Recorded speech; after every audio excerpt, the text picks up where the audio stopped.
नमस्कार, मैं हूं आपके साथ नम्रता। महाराष्ट्र में सियासी उलटफेर के बीच एक बड़ी खबर सामने आई है। खबर है ये कि एकनाथ शिंदे की सरकार बनी रहेगी। जो पिछले काफी दिनों से खबर चल रही थी, उन सभी खबरों पर विराम लग गया है। आप जानते ही हैं, सुप्रीम कोर्ट में आज सुनवाई होनी थी, लेकिन सीजेआई चंद्रचूड़ की बेंच जो बैठी हुई थी, उसने ये 7 बेंच की जजों पर टाल दिया है। यानी अब इस पूरे मामले पर वहीं से फैसला आएगा। लेकिन इन सबके बीच इतना जरूर तय है कि हाल फिलहाल की अगर बात करें तो एकनाथ शिंदे अपने पद पर बने रहेंगे, उनकी कुर्सी नहीं जा रही है। यानी कहीं ना कहीं अब शिंदे गुट ने इसका जश्न मनाना शुरू कर दिया है। सोशल मीडिया पर महाराष्ट्र ट्रेंड कर रहा है, एकनाथ शिंदे ट्रेंड कर रही है। लेकिन ये सारी चीजें कैसे हो रही है, पूरा समीकरण क्या बन रहा है, इसको समझने के लिए बहुत बारीकी से आपको पूरे प्रकरण पर नजर डालनी होगी। सर, किस तरीके से आप देख रहे हैं कि सारी चीजें हो रही हैं, बारीकी से समझाइए। देखिए, इस पूरे फैसले के ऊपर बहुत दिनों से नजर थी। माना जा रहा था कि ये फैसला ऐतिहासिक होगा और फैसला वाकई ऐतिहासिक आया है। इस मामले में आप ये कह सकते हैं कि दोनों पक्षों को खुशी मनाने का मौका मिला है। लेकिन अभी की अगर मौजूदा स्थिति की बात करें तो शिंदे सरकार जैसी चल रही वैसी चलेगी। ये माना जा रहा था, शिवसेना के गुट के नेता तमाम बार बार ये कह रहे थे कि सरकार पलट जाएगी, सरकार गिर जाएगी। वो नहीं हो रहा है, शिंदे गुट की सरकार चलेगी। अब इसमें क्या हुआ है, सुप्रीम कोर्ट ने अपने फैसले में क्या किया। शिंदे गुट के लिए तो ये अच्छी खबर है कि उनकी सरकार अभी चलेगी, लेकिन उद्धव गुट के लिए ये कह सकते हैं कि नैतिक जीत हुई है। यहाँ पर उद्धव ठाकरे की एक पुरानी गलती है जिसका आज बड़ा खमियाजा उन्हें उठाना होगा। वो याद करेंगे उस दिन को जब उन्होंने फ्लोर टेस्ट के पहले ही इस्तीफा दे दिया। अगर वो इस्तीफा नहीं दिए होते तो आज कोर्ट की तरफ से साफ कहा गया कि अगर वो इस्तीफा नहीं देते तो उनको इसका बेनिफिट मिलता और हो सकता है कि इस वक्त वो सरकार पलट सकते थे, सरकार वापस से उद्धव ठाकरे को सीएम बना देते अगर वो फ्लोर टेस्ट में गए होते। तो सीधे सीधे अगर इस पूरे मामले को देखें तो सीजेआई चंद्रचूड़ का जो फैसला था वो जो मौजूदा स्थिति है उसके खिलाफ बड़ा गुस्से वाला रहा। उन्होंने जो राज्यपाल ने उस वक्त किया उसको लेकर सवाल खड़े किए। सीधे सीधे उन्होंने कहा कि अगर किसी एक पार्टी के अंदर कोई मतभेद है तो उसका मतलब ये नहीं कि आप फ्लोर टेस्ट करा लें, या उसका मतलब ये नहीं कि आप दूसरे गुट को जाके सरकार बनाने का मौका दे दें। क्योंकि राज्यपाल के पास ये दायित्व होता है, या राज्यपाल का ये दायित्व के साथ साथ अधिकार होता है कि वो सरकार बनाने के लिए किसी पार्टी को बुला सकती है। ऐसा नहीं कर सकते आप कि कोई 5 लोगों का गुट है उनको बुलाएं आप और बोलें कि आप मुख्यमंत्री बन जाए। यही हुआ यहाँ पर। शिवसेना के ही नेता थे एकनाथ शिंदे जो अपने साथ 16 लोगों को ले आए, लेकिन हैसियत से देखे तो वो शिवसेना के नेता थे, वो गुट थे।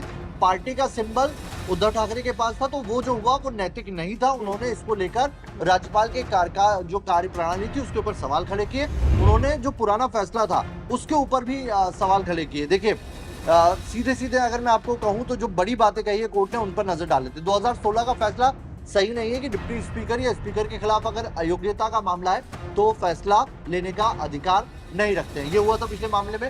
नमाम रेबिया का उदाहरण देते हुए, नमाम रेबिया प्रकरण का उदाहरण देते हुए कहा था कि वो अयोग्य हैं, उनके ऊपर पहले से मामला चल रहा है, इसलिए वो फैसला नहीं ले सकते, उनको दरकिनार कर दिया गया था। उन्होंने उसको भी गलत बताया।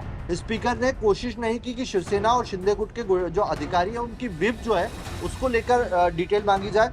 उद्धव पार्टी के प्रमुख थे तो उनका यहाँ पर फैसला माना जाना चाहिए था, जो नजरअंदाज किया गया। साथ ही स्पीकर ने शिंदे गुट वाले जो गुडावले थी उनकी भी को नियुक्त कर दिया, जो भी फैसला गैर कानूनी है। कुल मिलाकर ये कहा जा सकता है कि पूरी तरह से सुप्रीम कोर्ट ने अपने इस फैसले में उद्धव गुट जो है उनको वरीयता दी। ये कहा कि उनके साथ जो हुआ वो गलत हुआ, जो फैसले लिए गए वो न्यायिक नहीं थे, नैतिक नहीं थे। उस टाइम की सिचुएशन के हिसाब से बहुत कुछ गैर कानूनी हुआ, लेकिन मौजूदा स्थिति में वो इसमें कुछ बदल नहीं सकते। आगे क्या बदलाव होगा उसके लिए उन्होंने मामला 7 जजों की बेंच को रेफर कर दिया है और शिंदे गुट की सरकार चलती रहेगी। अगर उद्धव ठाकरे उस वक्त इस्तीफा नहीं देते, भावनाओं में आ गए इस्तीफा दे दिया, अगर वो इस्तीफा नहीं देते उस वक्त, ये कह सकते हैं कि उद्धव ठाकरे की सबसे बड़ी गलती रही हो। उस वक्त तो भावनाओं में ना बहते, फ्लोर टेस्ट के लिए जाते, भले ही वहां से फ्लोर टेस्ट उनका खारिज हो जाता और उसके बाद वो इस्तीफा देते, तो आज सुप्रीम कोर्ट बदल देती पूरा प्रकरण और उद्धव ठाकरे सीएम हो सकते थे। लेकिन सुप्रीम कोर्ट की तरफ से ये कह सकते हैं जो फैसला आया उसने उद्धव ठाकरे को नैतिक जीत तो दी है, लेकिन ग्राउंड पर उसका कोई असर नहीं होने वाला। सरकार जैसी चल रही थी बीजेपी और शिंदे गुट की शिवसेना की, वो वैसी ही चलती रहेगी। एक बात यहाँ पर और मैं नाविद सर आपसे समझना चाहूंगी, ये बड़ा कंफ्यूजन है कि जब 5 जज इस पूरे मामले को पढ़ रहे हैं, सुन रहे हैं, तो फैसला देते देते ये 7 जजों की बेंच को क्यों ट्रांसफर किया गया? आपस में 5 की क्या सहमति नहीं थी? देखिए, 7 जो इसको ये माना गया है कि अपर कोर्ट में देखिए, ये कहा गया है कि ये फैसला जो है और संवैधानिक मामलों को होता है। जब इस तरह के जजेस बैठते हैं तब संविधान को रीड करके उसके आधार पर ये फैसले दिए जाते हैं। तो ये माना गया कि अब जो मौजूदा स्थिति है, मौजूदा स्थिति उन्होंने बता दी कि मौजूदा स्थिति ये है और ये सही था, ये गलत था, उन्होंने अपना एक कोट दे दिया है। अब अगली जो बेंच होगी वो इन कोटों को ध्यान तो रखेगी, लेकिन उन्होंने माना कि इसके अंदर और रिसर्च और स्टडी की जरूरत है। अच्छा। उन 16 विधायकों को लेकर क्या फैसला लेना है, उनको हटाना है, अयोग्य करार देना है या नहीं करार देना है, इसको लेकर बड़ी बेंच में उन्होंने मामला रेफर किया है। मतलब कि संविधान को और ज्यादा स्टडी किया जाए और उसके बाद इसके ऊपर कुछ कहा जाए। अभी तक उनके पास जो दलीलें दी गई थी उस दलील के आधार पर उन्होंने फैसला कहा। उन्होंने ये भी कह दिया कि जो ईसी ने सिंबल दिया है उसको हम रोक नहीं सकते। ईसी एक खुद अलग में बॉडी है, चुनाव आयोग एक स्वायत्त बॉडी है, उसने जो फैसला किया वो उनके कानून के हिसाब से किया, उसमें कुछ गलत नहीं था। लेकिन अब जो आप मांग कर रहे हैं कि फैसला पलट दें, तो वो इसलिए नहीं पलटा जा सकता क्योंकि उद्धव पहले ही रिजाइन दे चुके थे। मौजूदा स्थिति जो है वो ये रहेगी कि सरकार चलती रहेगी, लेकिन अगर आप चाहते हैं कि 16 विधायक जो गए थे, बागी हुए थे, उनको लेकर फैसला दिया जाए, तो क्योंकि देखिए अब खेल बहुत बढ़ गया।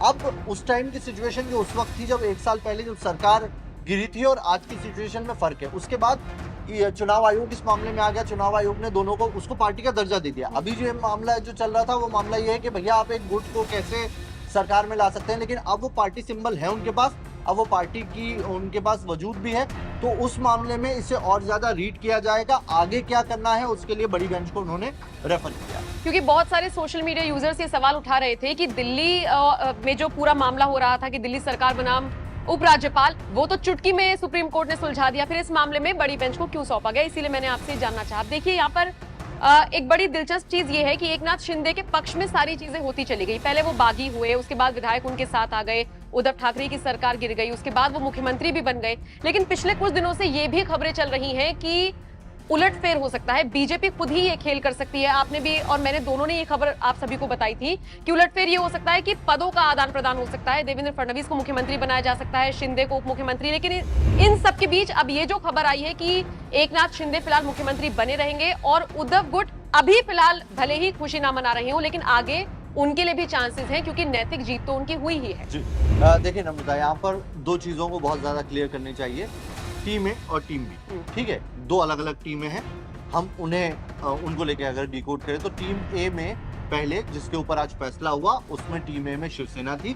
शिवसेना में 2 गुट थे, एक थे उद्धव, एक थे शिंदे। उस मामले पे फैसला आया, वो अलग हो गए और उसके बाद अब वो टीम बी यानी टीम बी में शिंदे और फडणवीस है। अब जो फैसला होगा वो राजनीतिक होगा, वो शिंदे और फडणवीस यानी कि बीजेपी और शिवसेना एकनाथ शिंदे की गुट के बीच में होना है। तो उसका इस मामले से कोई लेना देना मतलब नहीं, अगर उठापटक हो रही है वो अलग है। मतलब इससे कोई लेना देना। मान लीजिए कि अगर शिंदे की सरकार इसी तरीके से चलती रहती है, जब बड़ी बेंच फैसला सुनाए और वो फैसला भी शिंदे के हक में आ जाए, तो ये सारी चीजें हो गई एक तरफ, और उसके बाद ये बीजेपी को सोचना है कि अब शिंदे को बरकरार रखना।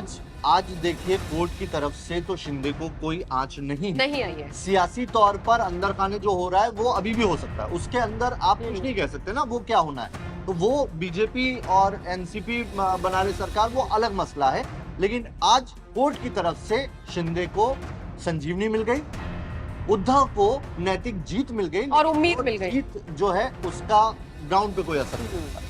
तो अब आप बताइए इस पूरी खबर को लेकर आप क्या राय रखते हैं? महाराष्ट्र में जिस तरह से ये उठापटक मची हुई है, इसको लेकर आपकी क्या राय है? कमेंट बॉक्स में जरूर बताइएगा।